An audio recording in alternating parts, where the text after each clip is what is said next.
So here we are at NAMM. It's the final day, and we're here on the Akai section of the booth, looking at the Force, which Andy's going to show us. It's a kind of production tool for live performance. You can use it in the studio.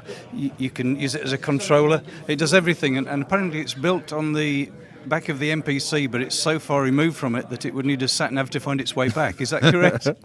No, do you know what? This has been probably one of the most exciting times ever, because we've come out with a product completely standalone that covers so many aspects of the music industry that people have been waiting for. You know, everyone's a producer, everyone wants to do live performance, the DJs are trying to bring their own music to the stage and stuff, and there hasn't really been anything designed that allows you to do that in a tactile way and to be also intuitive. So, you know, we've had singer-songwriters, vocalists, guitar players, I say hip-hop guys, trap, electronic, and all of them have just been pretty much blown away by this, how simple the workflow is, because it's all laid out in front of you. And when you look at it, this is something that, you know, we kind of we designed back in the APC times. So it's very straightforward, but there's a lot going on under the hood that we can talk about now. And it's entirely self-contained, of course. Yes, that's right. So, you know, just talking about what it can do standalone is phenomenal. And then the icing on the cake is that you've got that kind of Ableton integration at the end. If you want it, yeah, if you want it, exactly. So basically, you know, what Force is, you know, it is a music studio and live production workstation. You've got mic pre's, line level inputs. You've got four separate outputs. We've got USB. We've got Wi-Fi built in, SD. You can put your own internal hard drive inside it as well for your own sounds. Wi-Fi's for Splice integration, so you can just log onto Splice and it will synchronize all your sounds via Wi-Fi. So it's got a lot of cool stuff that is really what people want today, just from a hardware perspective. But then you go to the screen, and the great thing about the screen and the 64 matrix pads is that this works in so many different modes. So, you know, if I'm in launch mode, I can launch from the screen or from here, but I could also go to my mixer environment and go into my insert effects and see all my UIs on the screen, but also I'm still on my grid area, so I can bounce between the two. If I'm in notes mode, so obviously one of the things that we have here, I'm just going to go to a plugin, is we have 4 synths on board. So we've got a brand new synth, which is a wavetable 3 oscillator called Hype, and that's got about 2,500 sounds. So you've got everything across the board. It's that real kind of go-to. Then you've got tube synth, electric for all your Rhodes, and then bassline, which is like a 303 kind of hard bassline sounds. When you go into your notes mode, again, this is a very common and expected workflow now for everybody to go to. You can go straight into notes. You can use the arpeggiation on board to drive the signal. You can go into different types of chord scales, you know, and choose whatever you're using for your track. And again, but what I was saying earlier about using the screen in these dual modes is that I'm in notes, but now I can still access my clips, right? Yeah. But check this out. If I double click, I've now got my notes and my clips, and now I could be in the synth UI, right? So that's 3. If I hit my knobs button and go screen, it now tracks everything that's on the screen. So I've now got synth, control of my knobs, my clips, and my notes. And let's just add it with a crossfader. Okay. So you see how tactile it is in a live environment, and that's one of the things that people are like, I've never seen anything with that kind of control level. But again, you're sharing the real estate on the pads. So if you want it, you've got more control live, or you can just flip out and that go back to notes, or go to the matrix view. So yeah, that was one of the things that I really loved demoing, because it showed how versatile Force is. So we've got step sequencer as well, and again, this is one of the key areas for me, which really does resonate to the guys who are doing a lot of electronic and more DJ production, because there's 2 aspects to this. The step sequencer is the guys who really want to build up the beats live and stuff, which that is really the only way to do it, because it's fast and it's what we're all used to. But then you could go to, let me just pull up a kit actually, just show you while we're talking about it. So let's go to drums, go to step sequencer, and I'm just going to launch a clip really quickly. So we're straight in that obvious mode. Now, if I hold down steps, I can bounce between 1 to 2 and 3 to 4. So I'm just going to keep it on, I'll just keep it on 2 bars for a second. Just hit my kick, and I could just, really straightforward. Yeah. Very, very simple. And what's really cool as well, using, you say, some of the MPC stuff, if I go to shift and time correction and change it to 32, I'm now changing my time division instantly, right? But it's not losing the sync of everything else. So I can flip back and go back to 16. Really, really cool. And I think some of the kind of the more trap-based guys will like that when they're doing a lot of the triplets on the hi-hats. So that's really fast. This here gives you all the velocities levels, so up to the highest velocity. So if we want to go to our hats and make them slightly more dynamic, we can just hit the velocities and punch them in very, very fast, okay, on that one. So some other really, really cool stuff is once you've got your step sequencer running, you want to double the length, hold shift, hit double, and now you're at 4 bars. So some really quick things like that.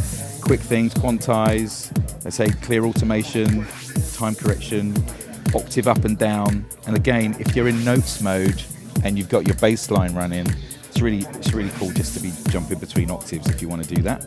All right. Now, let's have a look at, so I'm just going to stop this. Let's have a look at, more the performance aspect of Force, okay? So what I've done here is I've got an a cappella vocal, right?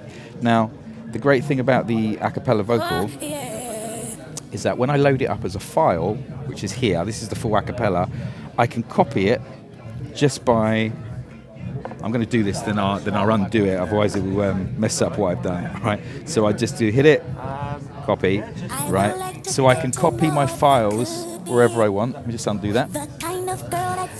And then once I've copied it, I can just retrim everything. So I can take little breakpoints from the vocal, chop them up, repitch them. So I can trigger these stuff live, but it's all driving it from the original file, okay? What I've got here is I've got some kick drum patterns here, which are loops. This is MIDI, so I've got MIDI drums here. So if I want to do some drum stuff, I can go to notes mode and do it like a finger drummer. So I can go into that mode. Or I can do it in what I was showing you, into step mode. So it gives you whatever version that you want to use to program your drums, right? Really, really cool. I've got bassline loop on here, melodics, and some other kind of MIDI information. And then I can kind of go into my performance. I've set my crossfade to do some cool stuff live just by simply going A.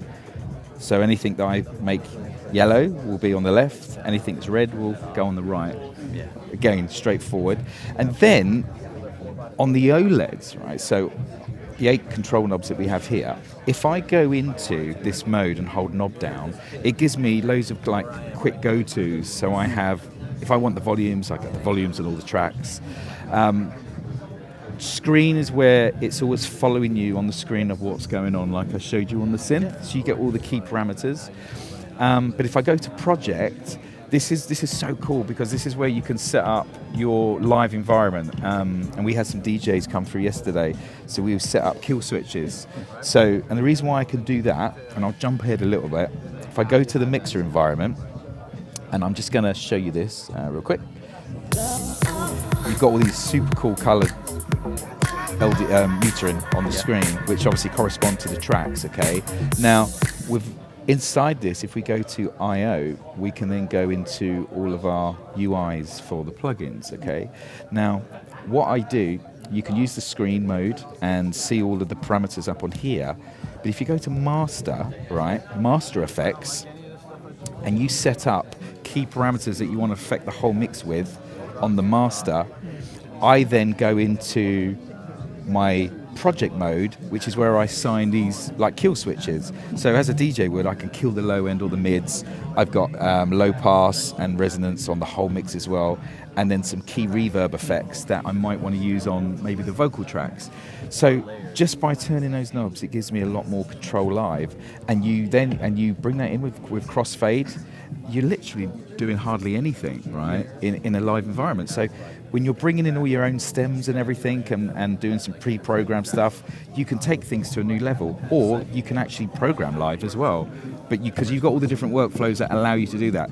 If you don't know music theory, you've got notes. You can just pick the key, and then that's all done for you. And it's the same with obviously the looping of launching of loops. So I think you heard enough from me. So let's actually show you what some of the real cool stuff we can do with Force. So again, I've got some vocal chops here, a cappella. I've got drum loops. I've got actually drum kits here, which are pre-programmed loops, bassline melodics, stuff like this, and then you can work on triggering a live performance. I've got some crossfade stuff set up as well, and effects. So if I go to the first thing I'll do is show you the real-time time stretching and pitch shifting. So the original vocal is like 86, 87 beats per minute. So let's pull that in. Let's pull that up to 123. There you go. Completely clean.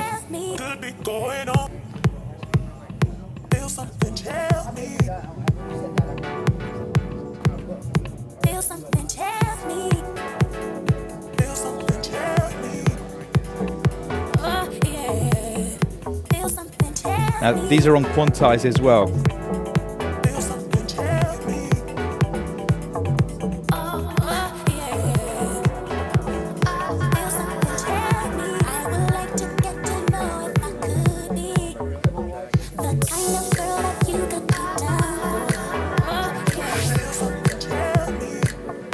And you bring the mutes in.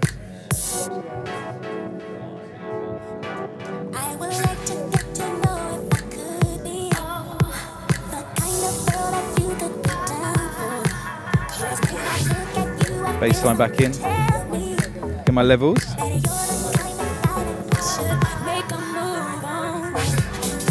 Hi-hats come in now. Just really straightforward. Then we'll do some of the kills. Go to my projects.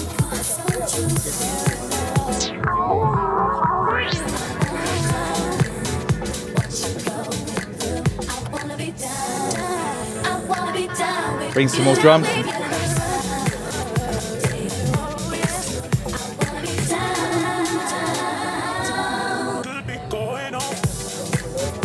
So again, you're working in the performance.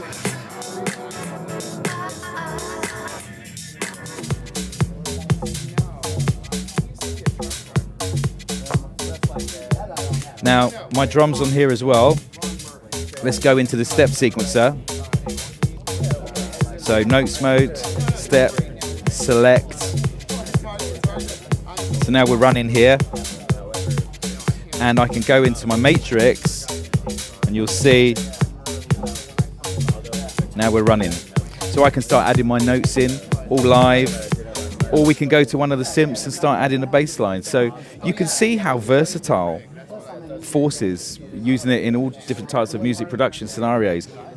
Well, that looks pretty comprehensive, Andy, and I guess you've only just scratched the surface of it there. But there's going to be a lot of people want this, so how much is it going to cost them and how long are they going to have to wait? Okay, well, the wait will be probably about 2 weeks, if they can wait that long. It's going to be $12.99 in the UK. Yep. So yeah, we're shipping in literally in the next 2 weeks, which is fantastic. Excellent, thanks Andy. Great stuff, thank you.